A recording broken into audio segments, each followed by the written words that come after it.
Hello, all you freedom-loving people. Welcome to another episode of Front Page. I'm your host, Scott Cameron Goulet. With nowhere left to hide, Mitch McConnell finally gave his endorsement to President Trump.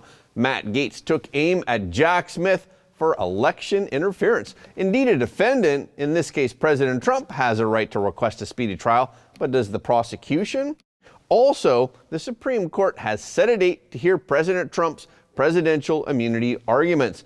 And if you thought that this was all that was falling apart with the cases against President Trump, now Letitia James will be brought under the microscope, while Fanny Willis also continues to be exposed, and soon it will be Hunter Biden's turn to testify in a public setting.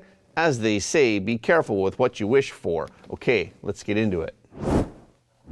Senate Minority Leader Mitch McConnell finally endorsed President Trump. The endorsement came just minutes after Nikki Haley dropped out of the race. On Wednesday, McConnell stated, "It's abundantly clear that former President Trump has earned the requisite support of Republican voters to be our nominee for President of the United States. It should come as no surprise that as nominee, he will have my support."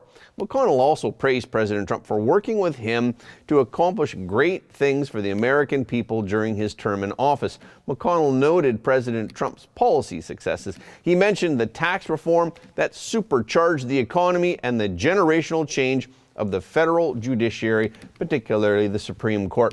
McConnell said, "I look forward to the opportunity of switching from playing defense against the terrible policies the Biden administration has pursued to a sustained offense geared toward making a real difference in improving the lives of the American people." McConnell announced last week that he would step down as GOP leader in November. On Wednesday, the Supreme Court announced that oral arguments in President Trump's presidential immunity case will take place on April 25th. The arguments will be held on the last day of the court's calendar. Last week, the Supreme Court agreed to hear President Trump's case after lower courts rejected his presidential immunity defense from criminal charges. The election case that is being prosecuted by special counsel Jack Smith in Washington, D.C. stopped when President Trump presented his defense. The new announcement came just days after the Supreme Court ruled in favor of President Trump, keeping President Trump on the ballot in Colorado. It was ruled that President Trump will stay on the ballot since only Congress, not the states, can remove him from the ballot. And in another update regarding President Trump, Tesla CEO Elon Musk said on Wednesday that he would not donate to the campaigns of either President Joe Biden or President Trump. Musk said in a post on his social media site X, "Just to be super clear, I'm not donating money to either candidate for U.S. president." The announcement came just a day after it was reported that Elon Musk met secretly with President Trump in Mar-a-Lago over the weekend. So what were they meeting about then? On Wednesday, Matt Gaetz filed a complaint with the Department of Justice's Inspector General accusing Jack Smith of election interference. In a letter to Inspector General Michael Horowitz, Matt Gaetz asserted that Jack Smith's resistance to delaying a trial stems from an unspoken drive to hold it before the upcoming November presidential election. Matt Gaetz wrote on X, "The witch hunt against President Trump by Attorney General Garland and Special Counsel Smith is a partisan exercise, and the American people know it. Jack Smith's attempt to speed up the trial against President Trump violates the DOJ's rules and the law. His public comments and his office's briefs before the Supreme Court demonstrate that he has no reason for his actions other than to unlawfully interfere in the 2024 presidential election." In his letter, Matt Gaetz pointed to statements by Jack Smith in court filings where Smith urged a rapid review of the case and stressed its public importance. According to Matt Gaetz, this shows that the case is an attempt at election interference. Gaetz wrote, "Were there a legitimate, non-election related purpose for this request, these attorneys who have filed in appeals courts many times would have listed such." Matt Gaetz continued by saying, "Since charges have been filed and the defendant himself is taking a legal position on timing and lodging various appeals, that justification can't, for example, be the right of the defendant under the Constitution or Speedy Trial Act. The defendant has the right to request a speedy trial, not the prosecution. Matt Gaetz also argued in his recent letter that Smith's apparent rush to trial raises questions about whether DOJ policy has been followed. According to a 2022 memo that was issued by Attorney General Merrick Garland, law enforcement officers and prosecutors are prohibited from impacting elections. President Trump's legal team has also cited the Justice Manual in its memos. The manual prohibits using investigative steps, public statements, or criminal charges for electoral advantage. Matt Gaetz accused Jack Smith of violating the law by expediting the court case. So Matt Gaetz urged Merrick Garland to investigate potential violations of departmental regulations by Jack Smith. House Republicans are giving Hunter Biden a chance to testify publicly before Congress. Hunter Biden previously indicated that he would be interested in such an arrangement. On Wednesday, House Oversight Committee Chairman James Comer invited Hunter Biden to testify alongside his former business associates Devon Archer, Tony Bobulinski, and Jason Galanis. The hearing, which is called Influence Peddling, examining Joe Biden's abuse of public office, will occur on March 20th. It will examine President Biden's involvement in his son's foreign business dealings. The House Oversight Committee subpoenaed Hunter Biden in November in order to have him attend a closed-door deposition regarding his foreign business dealings. Hunter Biden instead chose to stage a press conference outside the Capitol on December 13th, the day of the scheduled closed-door deposition. While standing in front of the Capitol, Hunter Biden denied that Joe Biden played any part in his business dealings. He also noted that he would testify publicly, but not behind closed doors. But Hunter Biden later agreed to testify behind closed doors on February 28th. Comer said in a press release, "Evidence obtained in the House of Representatives impeachment inquiry reveals Joe Biden knew about, participated in, and benefited from his family cashing in on the Biden name. Multiple witnesses have testified Joe Biden allowed his family to sell him as the brand around the world to enrich the Biden family."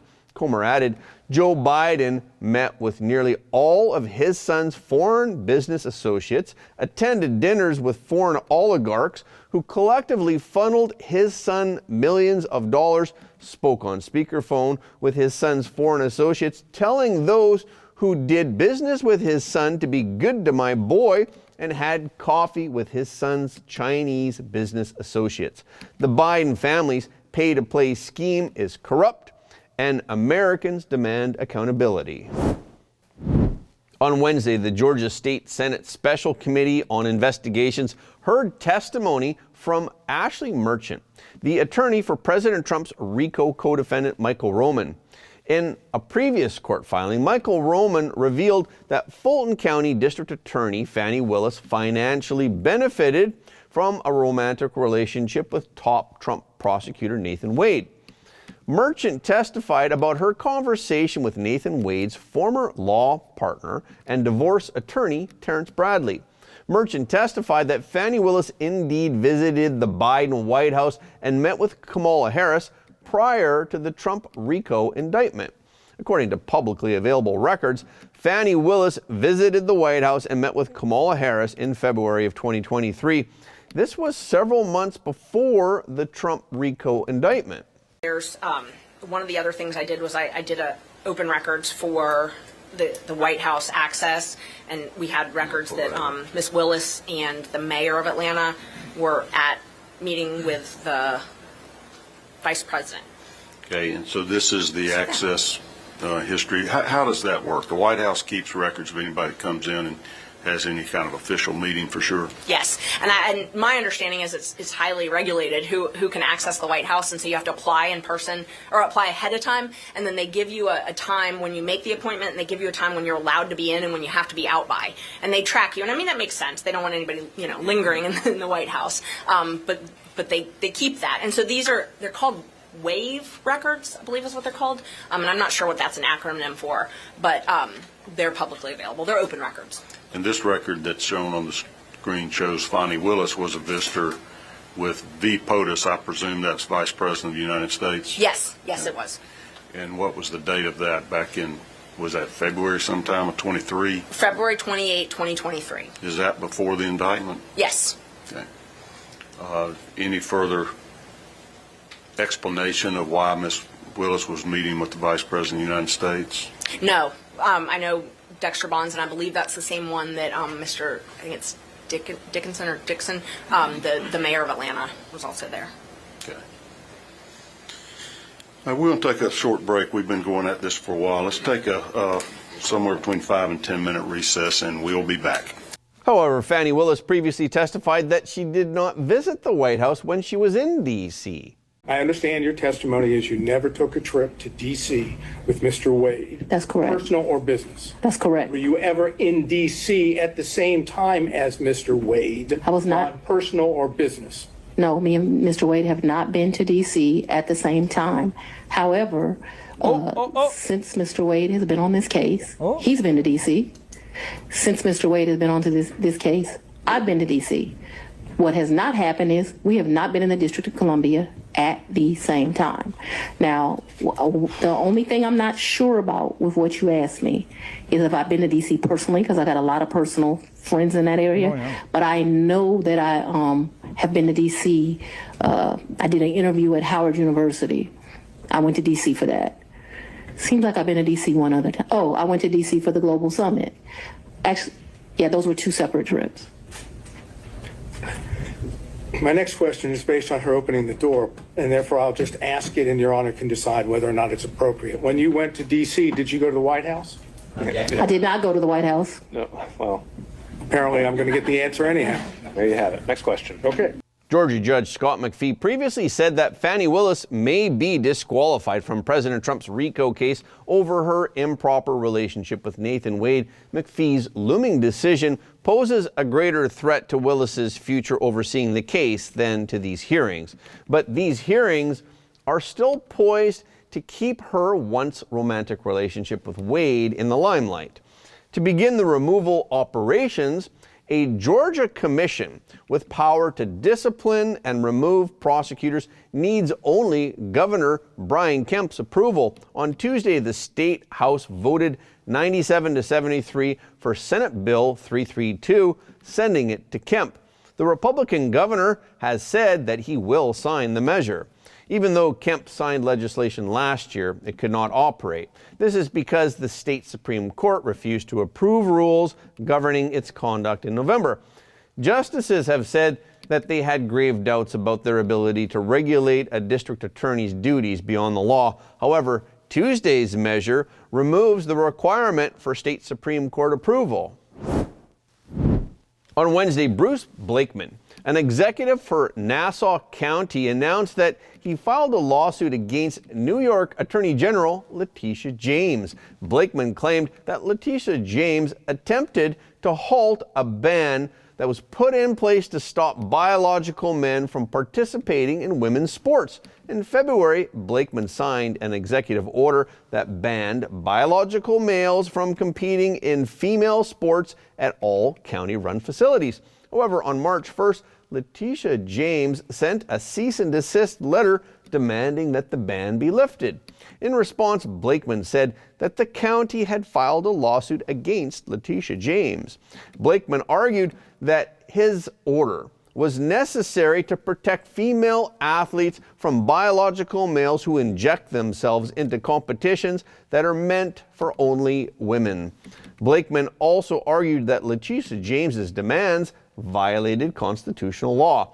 Blakeman said that our response was to file a lawsuit for a declaratory judgment, requiring the Attorney General to come before a federal judge and explain why this cease and desist order has been issued and the threat of sanctions and litigation against the county when we in Nassau County are protecting women and girls who are a protected class under the Constitution and under federal law, and certainly deserve equal protection under the law.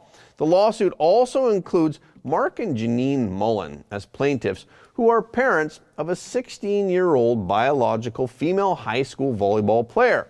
Their involvement refers to an incident where a high school female athlete in North Carolina was injured after playing against a biological male volleyball player who identified himself as transgender.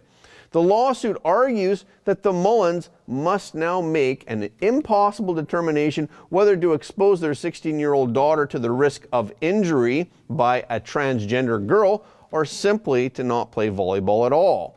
The lawsuit also mentions Leah Thomas, who is a biological male swimmer who attended the University of Pennsylvania and said that he identified as transgender. Thomas was the first biological male swimmer to win an NCAA swimming title in the women's 500-yard freestyle final in March of 2022. The complaint reads, despite Leah Thomas's successes since transitioning to a transgender female, even some teammates noted that Thomas held an unfair advantage over competition.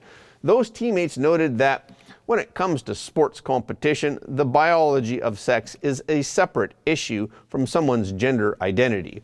Biologically, Leah holds an unfair advantage over competition in the women's category, as evidenced by her ranking that have bounced from 462 as a male to number 1 as a female.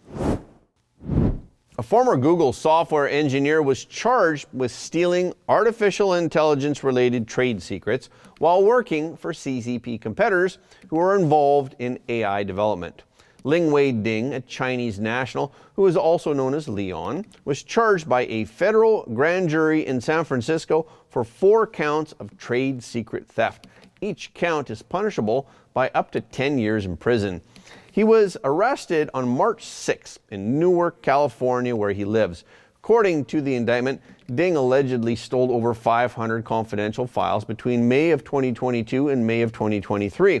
The files contain detailed information about Google's supercomputing data centers and the software platforms that allow them to train large AI models using machine learning.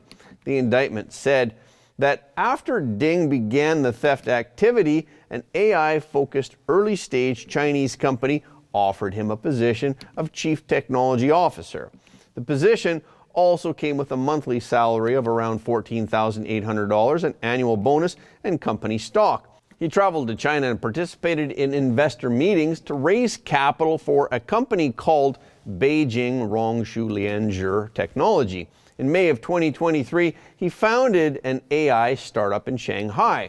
In a document promoting his company on the CCP-based social media platform WeChat, he stated, "We have experience with Google's 10,000 card computational power platform. We just need to replicate and upgrade it, and then further develop a computational power platform suited to China's national conditions." After examining surveillance footage, Google investigators found that Ding also tasked another Google employee with scanning his access badge on 3 separate days in December of 2023. This was to create the impression that he was working from the US Google office when in fact he was in China. Ding initially avoided Google's detection by copying the Google data into the Apple Notes application on his Google-issued MacBook. He converted it into a PDF in order to upload it into his personal Google Cloud account. However, in December of 2023, Google became suspicious when he uploaded additional files from the Google network to another personal account while in China. According to the indictment, Ding then told a Google investigator that he intended to use the information as evidence of his work at Google. However, Ding didn't disclose his affiliations with the China-based firm. Less than a week later, he booked a one-way ticket to Beijing and then he resigned from Google. Google retrieved Ding's Google laptop and his mobile device from his home the day before his planned departure. On Wednesday, Attorney General Merrick Garland disclosed the case details at an American Bar Association conference in San Francisco. FBI Director Christopher Wray stated that the charges were the latest illustration of the lengths that affiliates of companies based in the People's Republic of China are willing to go to steal American innovation. Wray also said the theft of innovative technology and trade secrets from American companies can cost jobs and have devastating economic and national security consequences. And that's a wrap for this episode. Thank you so much for your support of Front Page. Please remember that every like, comment, and share helps more people to see the truth. We've also heard from many of our viewers that they no longer get notifications of our videos anymore, so please follow us on Telegram, Gab, Getter, and on Ganjing World for the latest updates. Okay, this is our show for today. Thank you so much for tuning in. If you like what you heard today, please don't forget to like this video and share it with your friends and family, because everybody deserves to know the truth. Again, thank you for watching Front Page, and we will see you next time.